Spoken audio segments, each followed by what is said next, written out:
Kia ora, I'm Kieran Harlock. Today I'll be presenting on the benefits of strength training for endurance athletes, namely triathletes. So we'll break this down into four key parts over this PowerPoint presentation. So the first being a brief overview of what a triathlete is and the demands of both short and long course triathlons. Secondly, we'll look at some current research and evidence into the benefits of strength training for endurance athletes. Thirdly, we'll look at the myths or some common myths and hopefully debunk those using this research. And then finally, I'll give you some recommendations that you as an athlete or a coach of an endurance athlete can take away and apply to your trainings. So this slide compares short course and long course triathlons. Even though they're part of the same sport, fall under the same umbrella, the demands are very, very different. So short course, for example, is much shorter, more intense, places more emphasis on high power output, quick transitions, neuromuscular power, meaning the ability to produce force a lot quicker. Long course, on the other hand, it's much longer. We're looking at 4 to up to 17 hours. So the focus moves more towards fatigue resistance, movement efficiency, neuromuscular efficiency. So being able to maintain good form and coordination under fatigue. The difference is very important because it helps us explain why strength training should be more specific to the event that the athlete's actually training for. So here we highlight three key factors that influence endurance performance, these being VO2 max, lactic threshold, and exercise economy. VO2 max represents an aerobic, the athlete's aerobic ceiling. Research shows while playing strength training doesn't negatively affect this. Lactic threshold, on the other hand, is the intensity at which lactate begins to accumulate. So strength training generally maintains rather than improves this, significantly improves this anyway. Primary benefit from strength training appears to be improvements in exercise economy. So athletes are a lot more efficient. They usually suck oxygen and energy at their pace, and whatever their pace may be.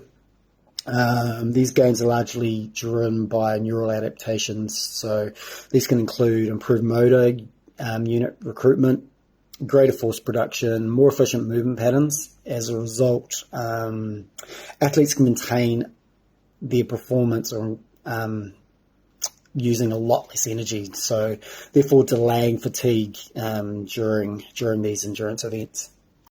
So in this slide, we take a look at neural adaptations and muscle changes. So strength training is not necessarily going to change muscle size for athletes, but it will change how the nervous system and muscles work.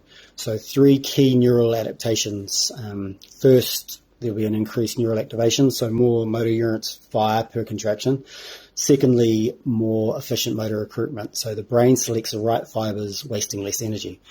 Thirdly, there'll be synchronized motor unit firing, so the units will fire together, giving a faster, stronger push-off. Then we have three muscle level changes. So fiber type shift from type 2X to type 2A. So more fatigue resistant, increased muscular tendinitis stiffness, which is going to be better elastic energy return. So lower energy cost, or lower oxygen cost, faster rate of force development.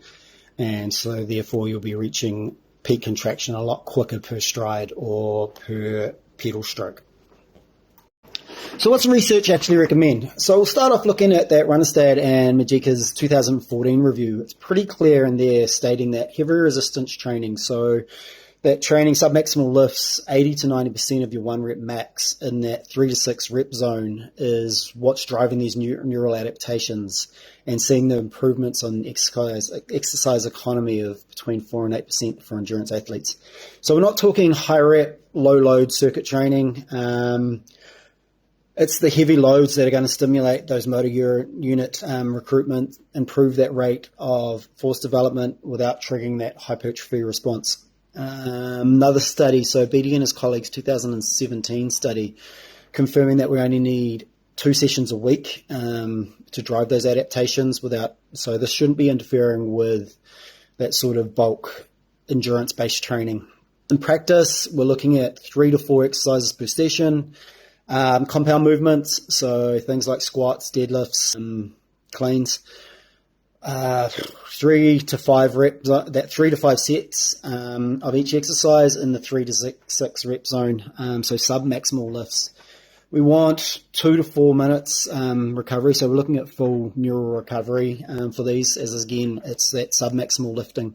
So this total session shouldn't be taking more than 45 minutes.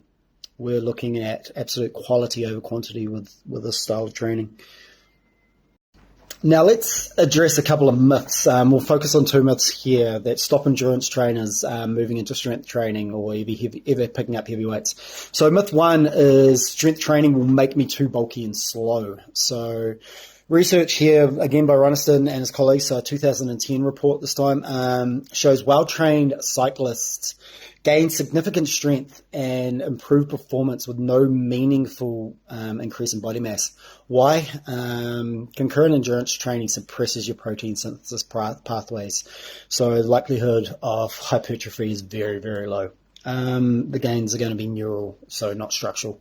Myth 2, it will hurt my aerobic fitness. This is a systemic review by Beattie and his colleagues, 2014.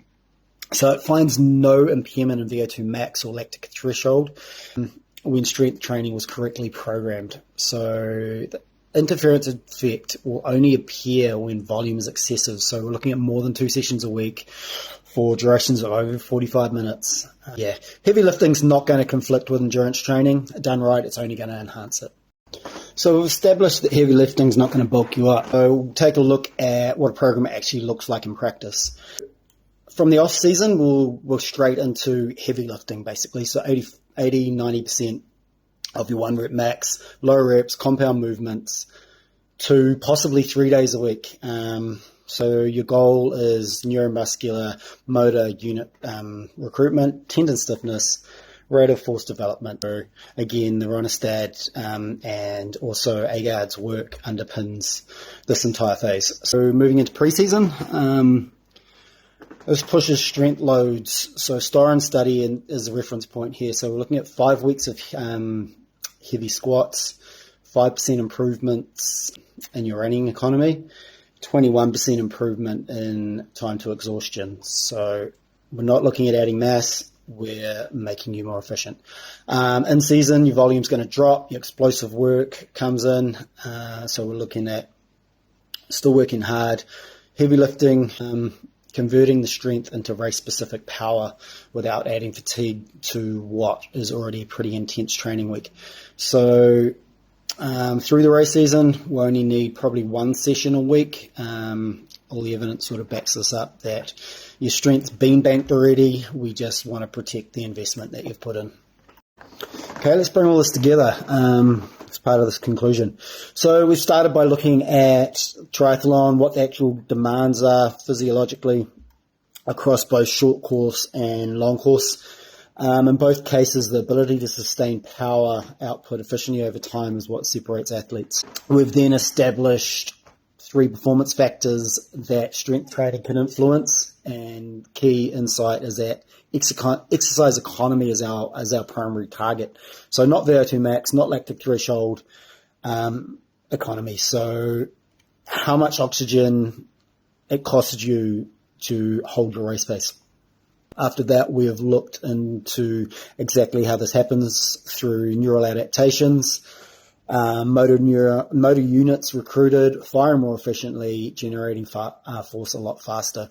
From there, we busted a couple of myths. So most endurance athletes don't strength train because they believe they're going to get bigger, they're going to get bulkier, going to have to carry more weight, and it's also going to affect their aerobic capacity. So none of this is true when your training is periodized correctly. Finally, we moved into what a strength training program should look like. Heavy loads, low reps all year round. Obviously, we'll scale that back as you move into your race season. You're already probably doing more than enough a week, so we don't want to overload that training. So 3 takeaways. Number 1, heavy is correct. 3 to 6 reps, 80 to 90% of your 1 rep max. It's evidence-based. It's not use light weights. It's not use high reps. 2 is twice a week is more than enough. 45 minutes, 2 sessions, compound lifts, taking no more than 45 minutes. 2 sessions a week it's proven to increase those neural adaptations, and it's not going to interfere with your endurance. Number 3, really important, start now. In season, off season. Obviously, pre-season and off season is your best time to start building that strength, banking the energy. But try to incorporate that heavy strength training into your programming, no matter where you are in season right now. The weight room's not your enemy. It's done right. It's your most efficient performance tool. Evidence is clear for all of you Triathlon New Zealand athletes. Strength training isn't optional. It's going to be a competitive advantage. Thanks for watching.